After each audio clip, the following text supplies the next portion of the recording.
Hello everyone, this is the next video on EDM and phrases. बहुत सारी videos हमने upload कर दी हैं। इस वीडियो में हम नेक्स्ट ईडीएम एंड फ्रेजेस पढ़ रहे हैं। Let's start the lecture. Okay, जो पहला ईडीएम फ्रेज है हमारे पास वो है all and sundry. All and sundry का मतलब होता है सभी के सभी, विदाउट एनी डिस्टिंक्शन, यानी कि सब कुछ इंक्लूड कर लेना बिना कुछ छोड़े। जैसे इसका एग्जांपल देखते हैं। इसका एग्जांपल देखते हैं हम। देखो यहाँ पे एग्जांपल है हमारे सामने।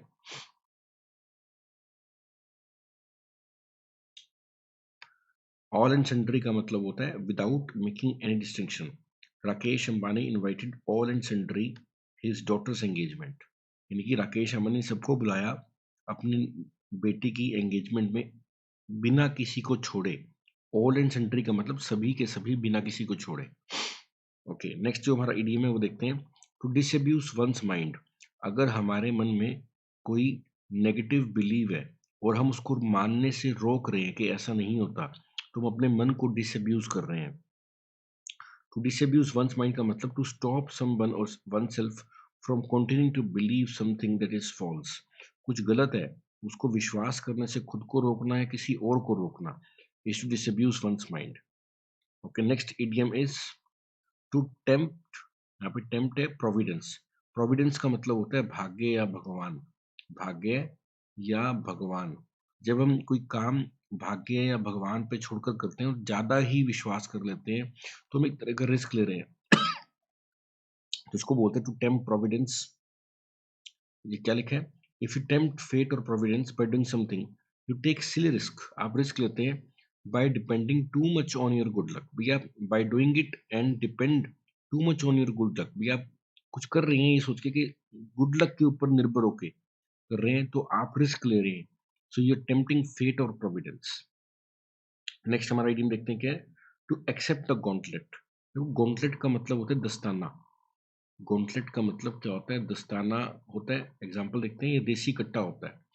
तो देखो, टू एक्सेप्ट द गॉन्टलेट का मतलब क्या है? जब आप ये दिखा रखा है, देखो ये गॉन्टलेट दिखा रखी है एक तरह से। जब आप एक्सेप्ट कर लेते हैं यानी कि आपने किसी का चैलेंज स्वीकार कर लिया। जब आप डाउन, देखो पेपर में दो आते हैं, या तो आएगा accept the gauntlet. Accept the gauntlet का मतलब होता है आपने चैलेंज एक्सेप्ट कर लिया। एक आता है थ्रो डाउन द गॉन्टलेट, यानी कि आपने चैलेंज छोड़ दिया। तो दोनों के दोनों आते हैं पेपर में।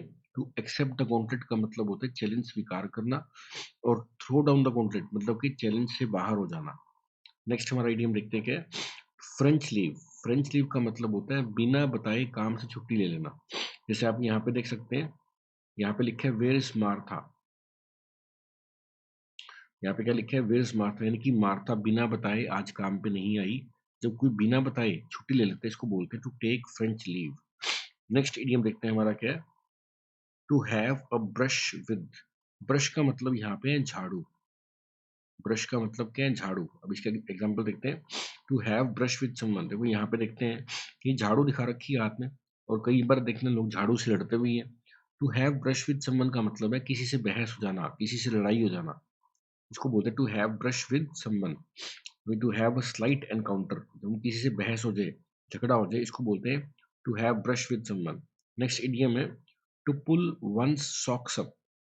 देखो सॉक्स को डाल लिया यानी कि हम किसी काम के लिए तैयार हो गए। जब किसी तैयार तैयार है या हम ट्राई कर रहे हैं किसी काम को करने की, तो we have pulled the socks up. तो सॉक्स पुल अप करने का मतलब होता है बी रेडी, कुछ मेहनत करना, कुछ तैयार रहना किसी काम के लिए। इसको बोलते हैं to pull someone socks up या one's socks up. Okay, next हमारा आइडियम देखते हैं क्या है। नेक्स्ट है within an ace of. Within an ace of का मतलब होता है नैरोली, यानी कि बिल्कुल क्लोजली कह सकते हो, क्लोज टू कह सकते हो, पास में ही। ठीक है ना? एग्जांपल देखते हैं। Very close to, within a narrow margin of, यानी कि पास में ही। We were within the edge of calling you, कि हम बस तुम्हें कॉल करने ही वाले थे। अबाउट टू होता है इसका मतलब। ठीक है ना? इसका एक और एग्जांपल देखते हैं। जैसे को यहाँ पे अब्दुल कलाम की फोटो दिखा रखी है। President Abdul Kalam collapsed within an ace of ending the seminar, कि बस सेमिनार खत्म होने ही वाला था कि वो कोलैप्स हो गए।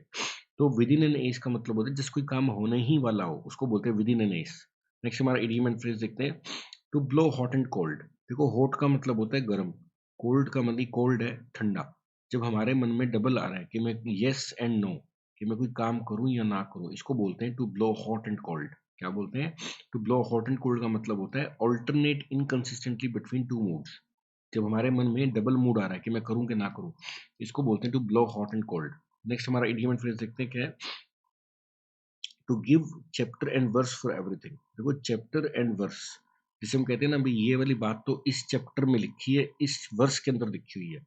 जब हम किसी बात की डिटेलिंग्स देते हैं उसको बोलते हैं to give chapter and verse. तो यहाँ पे क्या लिखा है, if you give someone chapter and verse on a subject you tell them all details of it. Verse का दोहा होता है, चैप्टर भी बता दिया आपने, चैप्टर का कौन सा दोहा है आपने भी बता दिया, यानी कि आपने पूरी डिटेल्स बता दी उस चीज की।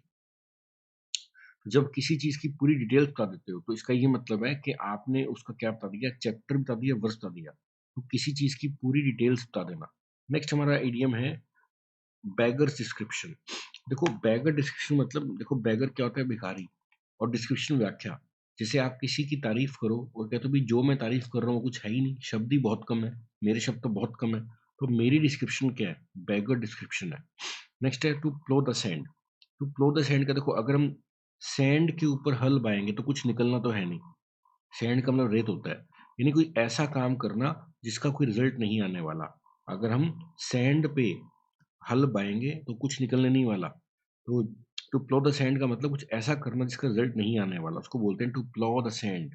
नेक्स्ट इडियम देखते हैं हमारा फॉर। यहाँ पे फॉर नहीं है, फॉर्म है। Form in the mouth.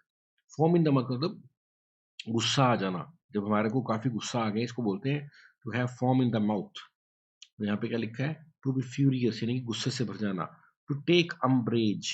To take umbrage का मतलब होता है किसी बात का बुरा मान जाना, किसी की बात का बुरा मान जाना। Deepika Padukone to umbrage is TOI tweet, यानी कि दीपिका पादुकोण को बुरा लग गया टाइम्स ऑफ इंडिया के ट्वीट का। तो टू टेक अम्ब्रेज का मतलब होता है किसी की बात का बुरा मान जाना। नेक्स्ट देखते हैं क्या है, something ups one sleeve. Something up one sleeve का मतलब होता है अ सीक्रेट प्लान। जब आपके पास कोई सीक्रेट प्लान है, we call it you have something in your sleeves. जैसे एग्जांपल देखते हैं इसी का। देखो समथिंग अप वन स्लीव का मतलब देखते हैं क्या है। देखो यहाँ पर आपको दिखा रखा है कि ये छुपा रखा है कार्ड, स्लीव में कुछ छुपा रखे हैं कि you have a secret plan. Next देखते हैं क्या है, एडम्स एल का मतलब पीने का पानी होता है। सिंपल पीने का पानी को क्या बोलते हैं, एडम्स एल। एडम्स एल का मतलब वाटर। नेक्स्ट देखते हैं टू ड्रॉ अ लॉन्ग बो। टू ड्रॉ अ लॉन्ग बो का मतलब होता है, बो का मतलब है यहाँ पे तीर कमान जैसे होते हैं ना, उसको बोलते हैं बो। देखो ये दिखा रखा है। तो अब ड्रॉ का मतलब खींचना। अगर आप बो को लंबा खींचोगे यानी कि आप किसी चीज को काफी बढ़ा चढ़ा कर बता रहे हो। To make an exaggerated statement. जब हम यानी कि वो जो तीर कमान उसको हमने बहुत ज्यादा खींच दिया, यानी कि हमने काफी बढ़ा चढ़ा कर बता दिया। नेक्स्ट है to fight to the bitter end. देखो बिटर होता है कड़वा, फाइट झगड़ा, एंड का मतलब परिणाम, यानी कि काफी लंबे समय तक लड़ना, यानी कि परिणाम क्या होगा उसको ध्यान दे रखे बिना, कॉन्सिक्वेंसेस को ध्यान रखे बिना फाइट करना, लड़ना, ये परिणाम क्या होगा, इसको बोलते हैं to fight to the bitter end. Next है क्वियर समबडीज पिच, यानी कि किसी के प्लान्स को खराब कर देना। पिच का मतलब होता है बोलना, पिच का मतलब बोलना होता है। क्वियर वैसे तो स्ट्रेंज होता है, किर का मतलब, क्वियर का मतलब स्ट्रेंज होता है। तो क्वियर समबडी स्पीच का मतलब किसी के प्लान्स को खराब कर देना। तो हमने इडियम्स की है इस वीडियो के अंदर, आगे हम नेक्स्ट वीडियो के अंदर करेंगे। Thank you.